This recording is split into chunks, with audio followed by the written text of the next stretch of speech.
बस कुछ दिनों बाद परीक्षा है, इसलिए इस समय आपको क्वालिटी कंटेंट चाहिए और ऐसा कंटेंट जो बहुत कम समय में आपको मैक्सिमम आउटपुट देने का प्रयास करे।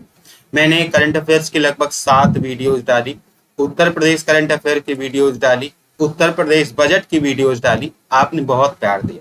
अब केंद्रीय बजट की बारी है। चूंकि ये ऐसी चीजें हैं जिनसे डायरेक्टली सवाल उठा लिए जाते हैं, इसलिए मुझे लगा कि क्यों ना आखिरी समय महज 15 से 20 मिनट के अंदर मैं आपको वो सब सिखा दूं, बता दूं जो बजट के अंदर इंपॉर्टेंट बातें हैं। जैसे कितने का बजट रहा, किस योजना पर कितना परिव्यय हुआ, किस विभाग और किस मंत्रालय के लिए कितना आवंटन हुआ, कौन सी नई योजनाएं चालू हुई और पिछले सालों में सरकार की क्या उपलब्धियां रही। यहीं से कुल मिला के प्रश्न आते हैं। नमस्कार दोस्तों, मैं हूं अतुल तिवारी। आप देख रहे हैं Guider YouTube channel with Guider Atul. आप टेलीग्राम चैनल भी ज्वाइन कर सकते हैं, वहां पे इसकी पीडीएफ आपको मिल जाएगी।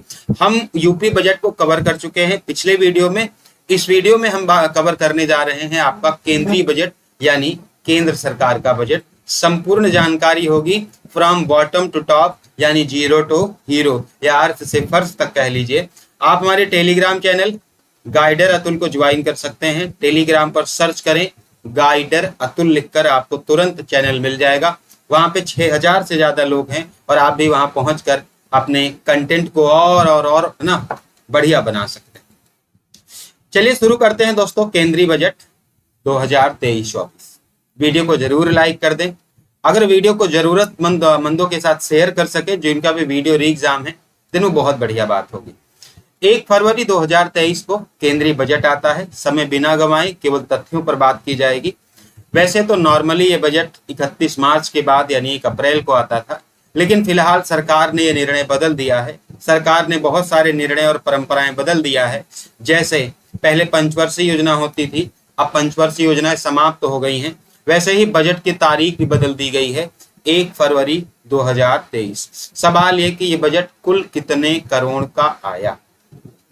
तो ये बजट था दोस्तों 45 लाख करोड़ वर्सेस अगर हम यूपी की तुलना करें 6.90 लाख करोड़, है ना। 6,90,000 करोड़ का अपना आया था बजट भाई यूपी का। तो ये ऐसी छोटी छोटी चीजें ही आपको भी एक्सपर्ट बना देंगी, हम कंपेयर भी करते रहें। 45 लाख करोड़ का दोस्तों बजट आया। जब बजट आता है तो हर बजट की कुछ ना कुछ खास चीजें होती हैं, कुछ उपलब्धियां होती हैं, कुछ ऐसी चीजें भी होती हैं जो उनके टारगेट सेट होते हैं। यहाँ पे मैं आपको पहले उन्हीं को बताने चल रहा हूँ, उसके बाद हम आंकड़ों की बात करेंगे, क्योंकि आंकड़े बहुत ज्यादा इंपॉर्टेंट होते हैं किसी भी बजट के संदर्भ में। ये जो आपकी स्क्रीन पर दिख रहा है दोस्तों, ये इस बजट से रिलेटेड कुछ खास बातें होंगी। जैसे इस बार जैसे ये जो वर्तमान सरकार है अलग अलग परिप्रेक्ष्यों में बात करती रहती है। इस बार वर्तमान सरकार ने 7 प्राथमिकताएं अपनी सेट की हैं, जिन्होंने इन्होंने बजट में इनका इन्होंने वर्णन भी किया है।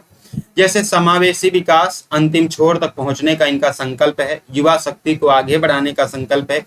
वित्तीय क्षेत्र को और मजबूत बनाने का, नौकरियां पैदा करने का संकल्प है। हरित विकास, यानी इनका जो इस साल का जोर रहेगा वो हरित विकास यानी ग्रीन एनर्जी, ग्रीन डेवलपमेंट को रहेगा, जिसके तहत इन्होंने पीएम श्री स्कूल वगैरह भी खोलने का इन्होंने प्रबंध किया है।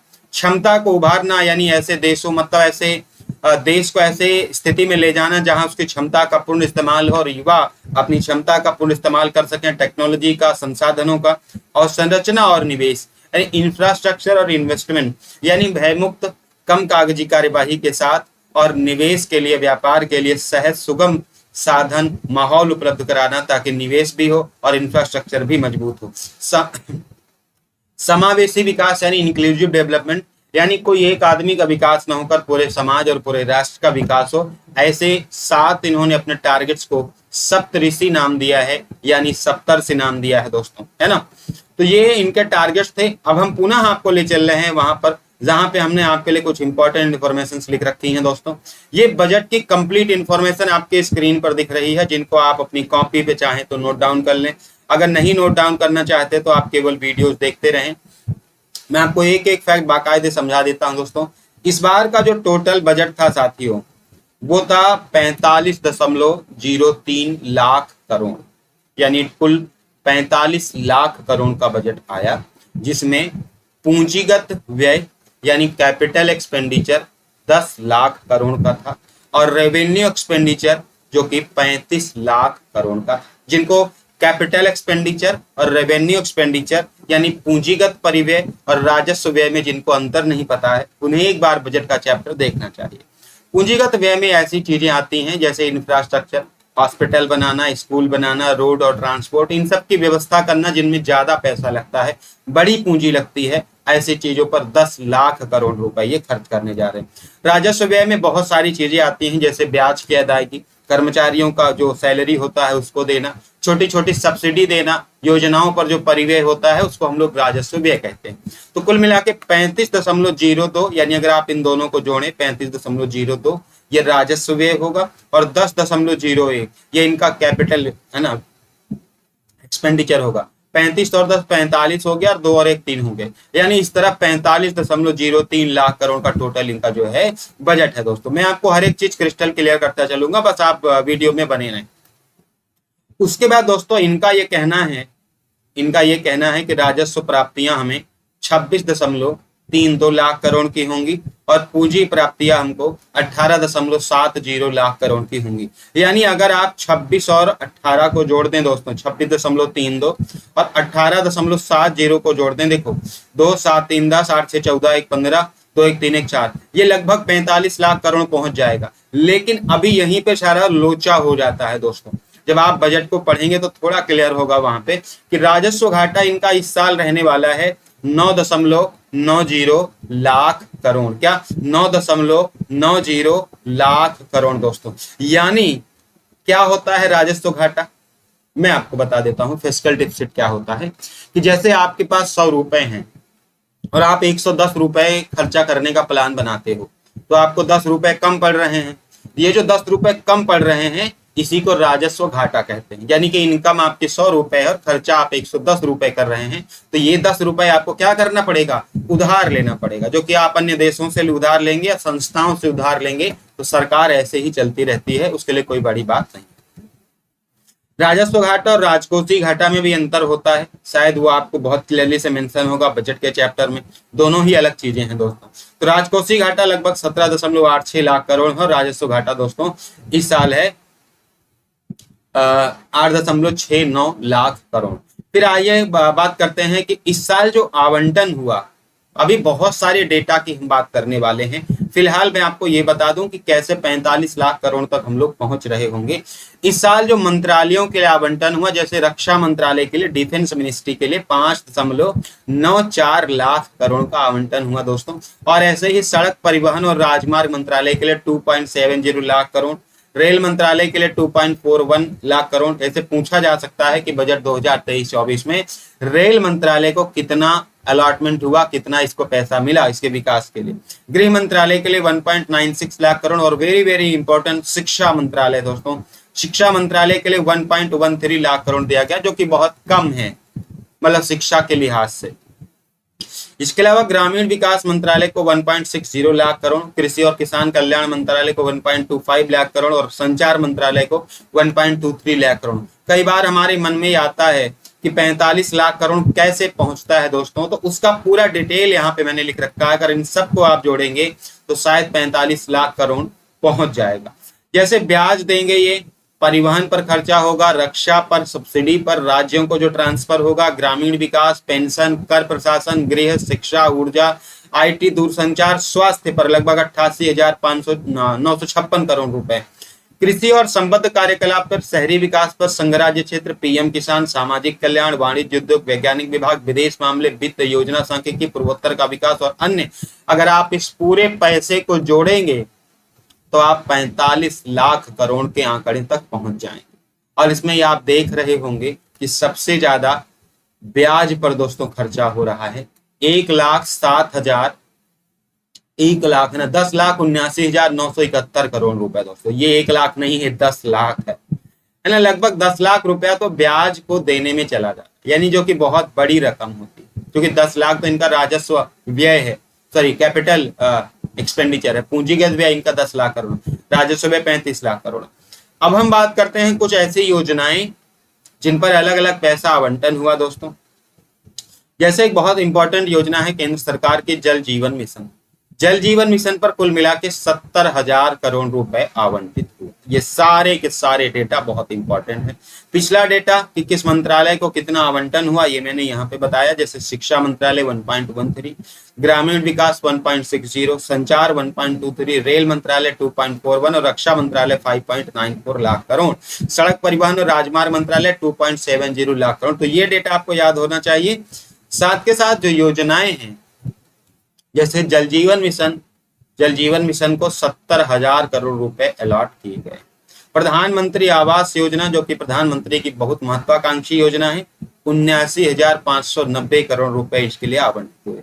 पीएम किसान के लिए 60,000 करोड़, अमृत और स्मार्ट सिटी मिशन के लिए 16,000 करोड़, राष्ट्रीय शिक्षा मिशन वेरी वेरी इंपॉर्टेंट, राष्ट्रीय शिक्षा मिशन के लिए 38,953 करोड़ रुपए, राष्ट्रीय स्वास्थ्य मिशन के लिए एनएचएम नेशनल हेल्थ मिशन के लिए 36,000 करोड़ रुपए, मनरेगा के लिए 60,000 करोड़ रुपए। देखो सवाल बहुत छोटा सा बन सकता है कि बजट 2023-24 में मनरेगा के लिए कितनी राशि रिजर्व रखी गई, कितनी राशि का आवंटन हुआ बजट 2023-24 में। तो बजट में दोस्तों 60,000 करोड़ रुपए का आवंटन हुआ है। देखो उत्तर प्रदेश के बजट और केंद्रीय बजट पढ़ लोगे तो एक अंदर से कॉन्फिडेंस आ जाएगा। और आज 19 तारीख है, आने वाले दिनों में 4-5 दिन आपके पास बचे हैं और उतने समय में ये बहुत बेनिफिशियल होगा। बस आप इसको सुनते जाइए सुनते जाइए सुनते जाइए। मैं हर चीज रिपीट कर रहा, जैसे जल जीवन मिशन 70,000 करोड़ रुपए, प्रधानमंत्री आवास योजना 79,000 करोड़ रुपए, पीएम किसान 60,000, मनरेगा 60,000, राष्ट्रीय स्वास्थ्य मिशन 36,700 करोड़ रुपए, राष्ट्रीय शिक्षा मिशन 38,953 करोड़ रुपए, स्वच्छ भारत मिशन के लिए 12,192 करोड़ रुपए, प्रधानमंत्री फसल बीमा योजना के लिए 13,625 करोड़ रुपए और उत्तर पूर्व विकास और संरचना विकास योजना के लिए दोस्तों 2,491 करोड़ रुपए। तो ये आवंटन हुआ है दोस्तों अलग अलग स्कीम्स को, अलग अलग योजनाओं को। इसके बाद हम कुछ ऐसे डेटा पर बात करेंगे जो केंद्र सरकार के लिहाज से और परीक्षा के लिहाज से बहुत इंपॉर्टेंट होता है। जैसे पहला डेटा, स्वास्थ्य और शिक्षा पर व्यय में वृद्धि, यानी जितना स्वास्थ्य पर व्यय हो रहा है, जितना शिक्षा पर व्यय हो रहा है, कुछ लोग गलत समझ रहे हैं दोस्तों, ये वृद्धि प्रतिशत है। ठीक है, ये वृद्धि प्रतिशत है। इस साल जो वृद्धि हुई है दोस्तों, इस साल जो वृद्धि हुई है स्वास्थ्य में 2.1% की हुई है और जो शिक्षा के बजट में वृद्धि हुई है वो 2.9% की वृद्धि हुई है। और केंद्र सरकार ने बताया कि हमने 9 करोड़ घरों में पेयजल कनेक्शन दिया। इन्होंने यह भी बताया कि हमने 11.4 करोड़ से अधिक किसानों के लिए 2.2 लाख करोड़ का नकदी हमने है ना अंतरण किया, पैसा ट्रांसफर किया। इन्होंने ये बताया कि हमने 44 करोड़ लोगों के लिए बीमा कवर में हमने उनको शामिल किया, जबरदस्ती पैसा काट लिया उनका। ठीक है, 47 करोड़ लोगों को हमने जनधन खाते में जोड़ लिया है। 102 करोड़ लोगों के लिए हमने 220 करोड़ टीका बनाया कोविड का, ऐसा केंद्र सरकार का कहना है। केंद्र सरकार ने यह भी बताया कि हमने 9.6 करोड़ लोगों को एलपीजी के कनेक्शन दिए। ये डेटा आपकी परीक्षा में डायरेक्टली नहीं आएगा, आपको केवल इसकी जानकारी होनी चाहिए, बाकी ये सब डायरेक्टली आपके पेपर में नहीं आने वाला। इन्होंने ये बताया कि हमने एसबीएम यानी स्वच्छ भारत मिशन के तहत 11.7 करोड़ पारिवारिक शौचालय बनवाए। प्रधानमंत्री पीबीटीजी विकास मिशन शुरू किया दोस्तों। कर्नाटक के सूखा प्रभावित संभावित क्षेत्र में धारणीय सूक्ष्म सिंचाई हेतु वित्तीय सहायता प्रदान की। 740 एकलव्य आदर्श आवासीय स्कूलों के लिए अधिकाधिक शिक्षकों की भर्ती करने का प्रयास कर रहे हैं और प्राचीन पांडुलिपियों के डिजिटलीकरण के लिए भारत श्री की स्थापना कर रहे हैं। इनके अलावा इन्होंने ये बताया कि हमने कुछ नई योजनाएं शुरू की हैं, जैसे पीएम प्रणाम योजना। पीएम प्रणाम योजना के तहत ये क्या करते हैं, जैविक खादों के इस्तेमाल, जैविक उर्वरक के इस्तेमाल को बढ़ावा देने का काम कर रहे होंगे। 500 नए अवशिष्ट से धन संयंत्र यानी गोवर्धन स्कीम के तहत के बनाने का काम कर रहे हैं। इन्होंने ये बताया कि हमारा जो पैसा आता है वो 34% दोस्तों ऋण और अन्य देयताओं से आता है। जीएसटी से इनको 17% पैसा प्राप्त होता है और कई सारे जैसे आयकर से 15%, इनकम टैक्स से, केंद्रीय उत्पाद शुल्क, निगम कर और सीमा शुल्क, ऐसे करके 100% का पूर्ण हिसाब दिया कि 100 पैसे में 34 पैसा हमारा ऋण और अन्य देयताओं से आता है। जीएसटी से हमको 17% और आयकर से हमको 15% मिलता है। फिर उन्होंने बताया कि जो पैसा मुझे मिल रहा है उसमें से लगभग 100 में से 20 पैसा हम ब्याज का भुगतान कर देते हैं। किस ब्याज का? अरे वही राजकोषीय घाटा का जो उधार लिए हैं, नई नई स्कीम के लिए पैसा लेना पड़ता है ना विदेश से, तो उसको चुकाना पड़ेगा। उन्होंने बताया कि हम पेंशन पर 4% पैसा खर्चा कर रहे हैं। हमारी जो योजनाएं चल रही हैं, केंद्र की योजनाएं चल रही हैं, उस पर हम 9% पैसा खर्चा करते हैं। इन्होंने बताया कि हम नागरिकों के विकास के लिए सब्सिडी के रूप में 7% पैसा खर्चा करते हैं, और इसके अलावा जो टैक्सेस में राज्यों का हिस्सा है वो हम 18% देते हैं। केंद्रीय क्षेत्र की योजनाओं के लिए हम 17% पैसा खर्चा करते हैं। तो इन्होंने बहुत सारी जानकारियां बजट में हर साल दी जाती हैं, जो कि आर्थिक समीक्षा भी आती है। उन्होंने बताया कि 2022 के दौरान शीर्ष प्रेषण प्राप्तकर्ता, यानी किसी देश से सबसे ज्यादा पैसा अगर आया हुआ हो, बाहर से अपने देश में आने को प्रेषण कहते हैं। उन्होंने बताया कि भारत ऐसा देश है जो इन दिनों में सबसे ज्यादा पैसा प्राप्त करने वाला देश बना है। और फिर उन्होंने बताया कि हमने शिक्षा के लिए कुछ पहल की है, जैसे हमने पीएम श्री स्कूल बनाने का निर्णय लिया है, जो कि हरित विकास को जो है समर्पित होगा, ऐसा इनका कहना है। इन्होंने ये बताया कि हमने राष्ट्रीय शिक्षा नीति भी बनाई है, नई वाली। इसके अलावा हमने आईआईटी की संख्या 16 से 23 की, आईआईएम की संख्या 13 से 20 की, मेडिकल कॉलेज 387 से बढ़ाकर 648 की, और ट्रिपल आईटी की संख्या 9 से बढ़कर 25 हुई। ये इनकी उपलब्धियां थी।